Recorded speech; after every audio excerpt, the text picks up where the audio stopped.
Nakita ni Sandra ang gulat sa mukha ng mga magulang ni Eric. Anak, nag-asawa ka na? Bakit hindi mo malang pinaalam sa amin? Anang tatay nito. Tay, biglaan kaya tinanan ko po si Sandra. Sandra, mga magulang ko. Sina Nanay Maria at Tatay Rogelio. Hindi agad siya makapagsalita dahil hindi maproseso na utak niya ang sinabi ng binata na mag-asawa sila. Eric, hindi man lang ba magmamanong asawa mo sa amin? Ani Nanay Maria. Hindi nakaligtas sa mata niya ang pagsimangot nito. Agad siyang lumapit at nagmano sa dalawang matanda. Hello po sa inyo. Ani ang hindi handa sa biglaang role na ibinigay sa kanya. May pinamili pang mga magulang ni Eric. Hinila niyang binata sa isang sulok. Bakit mo ako pinakilalang asawa mo? Sira ka ba? Ano gusto mong sabihin ko? May nagtatangka sa buhay mo. Di natakot sila. Ayoko bigyan sila ng alalahanin. May special force na nagtatrabaho sa kaso mo. Oras na mahuli ang kriminal, babalik ka na sa inyo. Bakit naman mag-asawa? Pwede namang magkaibigan. Sinong maniniwala sa'yo? Conservative ang pamilya ko. Hindi nila ko hayaang mag-uwi ng babaeng hindi ko asawa. Anyway, nagtanan pa lang naman ang pakilala natin. Huwag ka nang maraming tanong. Makisama ka na lang sa pamilya ko. Eric, hindi ako marunong makisama sa ibang tao. Sanay ako nang ako ang pinapakisamahan. Bumalatay ang pag-aalala sa maganda niyang mukha. Pwes, matuto kang makisama ngayon. Hinila nito ang kamay niya at hindi na binitawan hanggang sa makasakay sila ng owner-type jeep. Pawis na pawis siya, maalikabok sa daan. Bumaba sila ng jeep. Maganda ang lugar. Nasa gitna sila ng bukid. May malaking bahay na gawa sa kahoy. Nadaanan nila ang taniman ng manggahan at sumunod naman ang mahabang taniman ng iba't ibang prutas. Eric, sa inyo bang malaking lupain na ito? Namamanghang sabi niya. Hindi niya napansin na malayo na pala si Eric habang bitbit ang mga dalahin at naiwan siyang katabi ng biyanang babae na inabot sa kanyang isang basket ng gulay na mabigat. Oo, pag-aari ng pamilya namin ng lahat ng nakikita mo. Bakit biglang namilog ang mga mata mo? Huwag mong pag-interesa ng bagay na hindi mo pinaghirapan. Kilala ko ang klase ng babaeng kagaya mo. Naghahanap ng may pera upang umangat sa buhay. Ngumiti siya ng alanganin sa nanay ni Eric. Napagkamalan pa siyang gold digger. Parang gusto niyang bilhin ang buong pagkatao ng nanay ng binata. Ngunit hindi niya magawang magtaray. Kailangan niyang makisama. Ang alanganing ngiti ay nauwi sa matamis na ngiti. Wala po akong ganong intensyon kay Eric. Anong trabaho mo? Saglit siyang nag-isip. Wala pa po akong trabaho, aniya. Bakit sumama ka makipagtanan sa anak ko? Pinagpawisan siya ng malapot sa mga tanong ni Nanay Maria, bukod pa sa pabigat ng pabigat ang hawak niyang basket ng gulay habang naglalakad. Nagmamahalan po kami, aniya. Uy, saan galing ang lumabas sa bibig niya? Anong nagustuhan mo sa anak ko? Kaya po niya akong protektahan. Lumabas din sa bibig mo. Protection lang ang hanap mo. Gusto mong masigurong magandang buhay mo. Kung titignan kita, natitiyak kung hindi ka marunong gumawa ng gawaing bahay. Natameme siya. Tama ang matanda, wala siyang alam sa mga gawaing bahay. Handa po ako mag-aral ng gawaing bahay. Umismid ang nanay ni Eric. Ang mga kabataang babae nga naman ngayon. Puro pasarap sa buhay ang alam tapos aasa sa mapapangasawa. Maghahanap ng matabang istang mabibingwit gamit ang katawan. Nahusgahan ng buong pagkatao niya, kinagat niya ang labi upang pigiling sumagot. Magiging tapat ako sa iyo. Hindi kita gusto para sa anak ko. Hindi kayo bagay. Kaya naman kakausapin kong anak ko na isoli ka sa mga magulang mo. Sasagot sana siya, ngunit nakalapit na si Eric at kinuha ang basket sa kamay niyang namumula na. Unang araw pa lamang niya ay alam niyang hindi siya tatagal sa lugar. Mamaya itatawag siya sa ama. Kahit sa Antarctica siya magtago ay gagawin niya, huwag lang dito kasama si Eric at ang nanay nitong ayaw sa kanya. Sariwa ang hangin at malamig sa loob ng bahay. Malinis at maaliwalas ang loob. Halatang metikulosong tagalinis ng bahay. Ditong kwarto natin, ani Eric at binuksan ng isang kwarto sa gawing kaliwa. Natin? Ulit niya. Hinila siya nito sa loob ng kwarto, pinandilatan siya nito. Oo, nagtanan tayo, malamang isang kwarto tayong matutulog. Hindi ako sanay na may ibang tao sa room ko. Kailangan ko ng privacy. Parehas tayo ng nararamdaman, kaya wag mong isipin na gusto kong kasama ka. Umikot ang mga mata niya. Asan mga damit ko? Aniya. May nadinig silang katok sa pinto, niluwa ang isang babae na kamukha ng nanay ni Eric. Hello, sister-in-law! Welcome sa bahay namin! Matamis siyang ngumiti sa kapatid nito, nakita niyang may mga dala itong damit na mga pinaglumaan. Hetong ilang damit pambahay ko, sana kasya sa'yo. Mas baling kinita ng katawan mo kaysa sa akin. Naiwan siyang mag-isa sa kwarto. Tinignan niyang mga damit na puro t-shirt, maong pants, duster at long sleeves. May bago namang mga damit panloob. Hindi siya marunong magpasalamat kasi hindi niya kayang isuot ang mga damit. Tatawagan niyang ama at ipapadala ang lahat ng gamit niya kahit na gamitin ang kanilang private chopper para mabilis. Pati skincare niya ay naiwan niya. Kinuha niyang cellphone sa bag. Hindi makakontak, wala yatang signal. Binuksan niyang bintana upang makasagap ng signal. Nakita niya ng binata. Mahina bang signal dito? Sanggawi ang malakas, aniya. Nakalimutan kong sabihin na walang signal dito. Ha? Paano ko makukontak ang daddy ko? After 5 days ay lalabas ulit papuntang bayan. Pwede kang sumama para makatawag ka. No way! Eric, tell me that you're joking. Malakas din sabing napatingin sa kanyang buong pamilya nito na nagluluto sa kahoy sa labas. Napahiya siya at napaatras. Napaupo siya sa kawayang higaan. Hindi siya makapaniwala sa nangyayari sa kanyang buhay. Para siyang isdang inalis sa tubig. Hindi na malay ni Sandra na nakatulog pala siya. Nalimpungatan siya sa hagod ng dila sa kanyang paa. Hindi niya maidilat ang mga mata. Nakakakiliti ang ginagawa ni Eric. Napangiti siya. Unti-unti niyang minulat ang mga mata at napasigaw siya nang makitang isang asong napakalaki ang dumidila sa paa niya. Takot siya sa aso. Huwag kang lalapit! Eric! Eric! Tulungan mo ko! Hiyaw niyang napatayo sa kama at hawak ang lampshade upang ihampas sa aso kung sakaling lalapit ito. Agad namang rumisponde ang binata. Bakit? Ano nangyari? May aso! Si Brownie to, ang alagang aso ng pamilya. Ayoko ng aso. Paalisin mo yan dito sa bahay niyo. Mabait si Brownie, kaya huwag kang mag-alala. I hate dogs. Ilayo mo sa akin yan. Pinalabas ni Eric ang aso. Malakas ang kabog ng kanyang dibdib. Kailangan niyang kumalma. Nakagat siya ng aso sa puwet nung bata pa siya kaya naman lumaki siya na may phobia sa aso. Hindi niya makakalimutan kung paano tumakbo siya ng sobrang bilis na tila maubusan ng lupa. Wag lamang abutan ng aso kasi nadapa siya at kinagat nito sa puwet. Nanginginig ang kanyang katawan. Pasensya na, hindi ko alam na may phobia ka pala sa aso. Ani Eric na tumabi sa kanya nang muling pumasok sa kwarto. Eric, kailangan ko makausap ang daddy ko. Magpapasundo ko dito. Hindi ako tatagal sa lugar na to. Hindi ako sanay. Sandra, madami nang iniintindi ang daddy mo. Kaya huwag ka nang dumagdag. Hindi naman magtatagal ang ganitong sitwasyon. Matuto kang magtiis, ani Eric na hindi maitagong inis. Tara na at nakahanda ng hapunan. Nasa likod siya ni Eric nang lumabas ng kwarto. Ang dami niyang kinatatakutan. Ang nanay nito at ang aso. Lumapit muli ang aso sa kanya kaya naman napatalon siya at napayakap sa binata. Nangunyapit siya sa katawan nito. Nagtawanan pang lahat. Anong klaseng taong mga ito? Hindi nakakatawa na natatakot siya sa aso. Nanginginig ang katawan niya. Niyakap naman siya ni Eric at binuhat hanggang siya makarating sa upuan. Itinali nito ang aso sa labas. Halos hindi niya malulun ang kinakain. Masayang nagkwekwentuhan ang pamilya. Pakiramdam niya ay hangin lamang siya sa harap ng mga ito. Sandra, anong kaya mong lutuin? Anang ina nito na tila gusto na naman siyang ipahiya. Nag-aral siya ng culinary sa Amerika.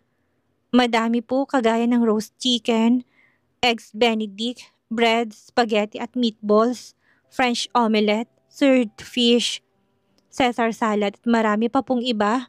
Tumaas ang kila ng ginang at hindi na nagsalita pa. Magaling po maglutong asawa ko kaya minsan siyang paglutuin natin, anang binata. Naku, baka po hindi niya magustuhan dahil iba po ang sarap ng luto ni Nanay Maria. Aniya dahil tama na marunong siyang magluto ngunit tamad siya. Sandra, hindi ka ba hinahanap sa inyo? Ani Tatay Rogelio. Mukha itong mabait at mahinahon. Haharapin po namin sila ni Eric matapos po ang ilang araw. Hahanap lamang po kami ng tiyempo. Ano ang dahilan at bakit kailangan niyo pang magtanan? Walang dahilan para ayawan nilang anak ko. Bukod sa gwapo at magandang lahi namin, masipag, matalino, responsable at higit sa lahat ay may ipon ng anak ko sa bangko. Sabi ni Nanay Maria. Nawalan siya ng kibo. Naalala niya kung paano siya ilarawan ng kanyang ina. Mahihina at lampa. Galit na galit to sa kanya kapag umiiyak siya. Kahit pa mataas ang scores niya sa school, basta may mali hindi sapat sa kanyang ina. Kaya naman wala siyang kagustuhan kundi ang maging perpektong anak para dito, na hindi niya nagawa dahil namatay ito sa isang aksidente. Pinilit niyang ngumiti at itago ang pait. Anong trabaho ng mga magulang mo? Ang nanay mo? Patay na po ang nanay ko. Aniyang napayuko ang ulo. Nay, tama ng interview. Kumain na muna tayo. Ilalabas ko ng the best movie ever. Nagawa ninyo. Masayang sabi ng binata na mapansing hindi na siya komportabling sagutin ang mga tanong. Kinuha nitong isang lanera ng ube. Kumutsara ito't isinubo sa kanya. Nagustuhan niya ang lasa. Masarap nga, napangiti siya. Nagpagabi na ng pasok sa kwarto si Eric. Gusto niyang matiyak na tulog na si Sandra. Marahan niyang tinulak ang pinto. Laking gulat niya nang walang babae sa kwarto. Nasaan ito? Hindi kaya tumakas? Sinasabi na nga ba niya at sakit sa ulong ibibigay nito? Agad siyang lumabas ng bahay. Nagdala siya ng flashlight. Sinama niya si Brownie sa paghahanap na nauna ng tumakbo sa kanya. Sandra! Sandra! Nakarinig siya ng sigaw at tahol ng aso sa hindi kalayuan. Mabilis siyang tumakbo sa pinanggalingan ng ingay. Nakita niya si Brownie na nakipaglaban sa makamandag na ahas. Nakahandang maglaban ang dalawang hayop. Nakita niyang hinarap ng asong ahas upang makaalis si Sandra sa kinakakatayuan. Mabilis na umakyat sa mababang puno ng manggang dalaga. Panay ang tahol ni Brownie. Natakot siya na baka tuklawin to ng ahas. Mainam na lamang at tumalilis ang ahas at nawala sa damuhan. Nilapitan niya si Sandra na matindi ang kapit sa punong tila tarsier. Inabot niya ang kamay. Tara na, huwag ka nang matakot. Wala nang ahas. Umiling siya, walang luha. Ngunit sagad hanggang buto ang takot niya. Wala pa siyang isang araw sa bahay nila Eric, ay mamamatay na siya sa takot. Gusto niya nang umuwi. Sandra, bumaba ka na dyan. Okay ka lang ba? Napatitig siya sa mga mata ni Eric. Nawala ang takot niya, inabot niyang kamay nito. Kaso nadulas ang kanyang kanang paa at dumausdos siya pababa. Bali ang buto o pilay ang aabutin niya. Kumawala ang malakas na hiyaw sa kanyang bibig. Mabuti na lamang at nasapo siya kaagad ni Eric. Pakiramdam niya ay napakahina niya. Napayakap siya ng mahigpit dito bago pa pumatak ang luha niya. Hindi siya dapat umiyak kahit patila sa sabog ng dibdib niya sa labis na emosyon. Siniksik niya ang katawan dito dahil pakiramdam niya ay nakakuha siya ng lakas mula dito. Si Eric ang kanyang human charger. Nanatiling nakakapit ang kamay ni Sandra sa leeg ni Eric. Ang bango nito. Nahiya siya dahil hindi pa siya naliligo at nakapagpalit ng damit. Nagdatingan ang mga magulang at kapatid nito, mas lalo niyang siniksik ang sarili sa malapad na dibdib ng binata. Nahihiya siya sa pamilya nito. Sakit sa ulong dala niya, inihiga siya nito sa kawayang papag na may malambot na kutsyon. Kaso kada galaw niya ay lumalangit-ngit ito. Tumayo siya at nagtungo sa banyo. Inalis niyang lahat ng damit matapos silapat ang pinto. Nakita niyang bagong lahat ng gamit sa banyo. May toothbrush at toothpaste din. Gumaan ang katawan niya na maramdaman ng malamig na tubig na dumaloy sa kanyang katawan. Kumuha siya ng shampoo at pinabula sa buhok. Kasi biglang nawalan ng tubig. Kahit na anong pihit niya ay walang tumutulong tubig sa shower. Eric! Tawag niya. Nahilam ang kanyang mga mata. Pilit niyang kinakapa ang tuwalya. Ang tanong, may tuwalya nga ba siya sa banyo? Hindi niya matandaan. Hindi sumasagot si Eric. Akmang bubuksan niyang pinto kasi bumukas na ito kaagad. Huli na bago niya naalalang wala siyang kahit na anong saplot. Nagpanik siya. Wala pang lalaking nakakakita sa kanya nang walang damit. Napaatras siya ngunit dahil basa ay nadulas siya. Buti na lamang at maagap siyang nasalo at niyakap ni Eric. bago pa bumagok sa sahig ang kanyang ulo. Ngunit parang mas okay na mabagok kaysa mahawakan ng binatang katawan niyang walang takip ng kahit na ano. Nakita niyang paggalaw ng Adam's apple nito. Agad siya nitong binitawan at tumalikod. Sandra, tandaan mo na hindi ka nag-iisa sa kwarto. At kung inaakit mo naman ako, I'm sorry, hindi kita type at hindi kita magugustuhan. Wow, feeling ka din ano? Tinatawag kita dahil walang tubig sa shower. Aniya habang binabalot ng tuwali ang katawan. Agad itong pumasok sa loob at nakitang tumutulong tubig sa shower. Para tuloy nagdadahilan lamang siya. Tila gusto niyang baliin ng shower. Nice try. Hindi mo ako maaakit. Pero aaminin ko, you have a nice body. Kaso hindi kita type. Anito bago tuluyang tumalikod. Mas lalong hindi kita type. Habol niya. Naiwan siya nagpupuyos ang dibdib sa inis. Pumili siya ng maluwag na t-shirt at shorts upang ipantulog.